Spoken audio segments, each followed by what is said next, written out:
വിശുദ്ധ മത്തായി എഴുതിയ സുവിശേഷം അധ്യായം 7 വാക്യങ്ങൾ 21 മുതൽ 27 വരെ. യഥാർത്ഥ ശിഷ്യൻ.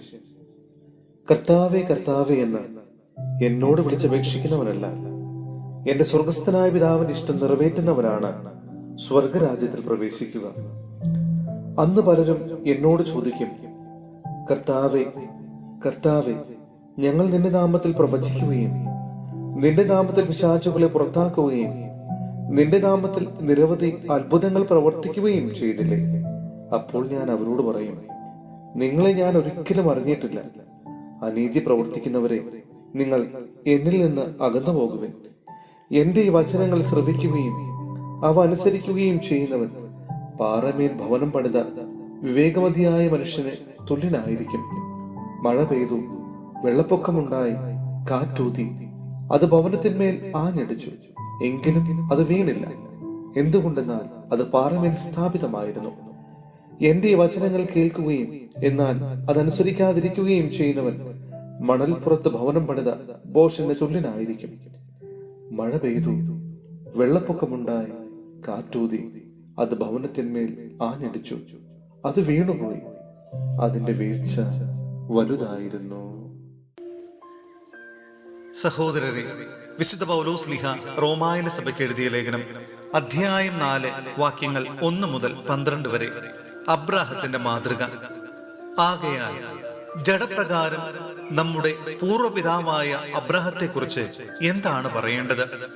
അബ്രാഹാം പ്രവൃത്തികളാലാണ് നീതീകരിക്കപ്പെട്ടതെങ്കിൽ അവന് അഭിമാനത്തിന് വകയുണ്ട്, ദൈവസന്നിധിയിലല്ലെന്ന് മാത്രം.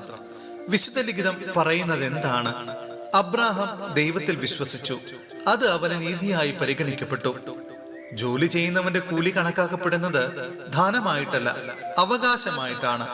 പ്രവർത്തികൾ കൂടാതെ തന്നെ പാപിയെ നീതീകരിക്കുന്നവനിൽ വിശ്വസിക്കുന്നവന്റെ വിശ്വാസം നീതിയായി പരിഗണിക്കപ്പെടുന്നു. പ്രവർത്തികൾ നോക്കാതെ തന്നെ നീതിമാനെന്ന് ദൈവം പരിഗണിക്കുന്നവന്റെ ഭാഗ്യം ദാവീദ് വർണ്ണിക്കുന്നു. അതിക്രമങ്ങൾക്ക് മാപ്പും പാപങ്ങൾക്ക് മോചനവും ലഭിച്ചവൻ ഭാഗ്യവാൻ. കർത്താവ് കുറ്റം ചുമത്താത്തവൻ ഭാഗ്യവാൻ. പരിച്ഛേദിതർക്ക് മാത്രമുള്ളതാണോ ഈ ഭാഗ്യം, അതോ അപരിച്ഛേദിതർക്കുമുള്ളതോ? അബ്രാഹത്തിന് വിശ്വാസം നീതിയായി പരിഗണിക്കപ്പെട്ടു എന്നാണല്ലോ നാം പറയുന്നത്. എങ്ങനെയാണത് പരിഗണിക്കപ്പെട്ടത്? അവൻ പരിച്ഛേദിതനായിരുന്നപ്പോഴോ അപരിച്ഛേദിതനായിരുന്നപ്പോഴോ? പരിച്ഛേദിതനായിരുന്നപ്പോഴല്ല, അപരിച്ഛേദിതനായിരുന്നപ്പോൾ വിശ്വാസം വഴി ലഭിച്ച നീതിയുടെ മുദ്രയായി പരിച്ഛേദനം എന്ന അടയാളം അവൻ സ്വീകരിച്ചു.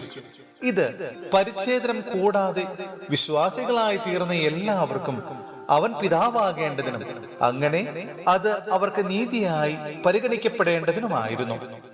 മാത്രമല്ല, അതുവഴി അവൻ പരിച്ഛേദിതരുടെ പരിച്ഛേദനം ഏൽക്കുക മാത്രമല്ല, നമ്മുടെ പിതാവായ അബ്രാഹത്തിനെ പരിച്ഛേദനത്തിന് മുമ്പുണ്ടായിരുന്ന വിശ്വാസത്തെ അനുഗമിക്കൂടി ചെയ്തവരുടെ പിതാവായി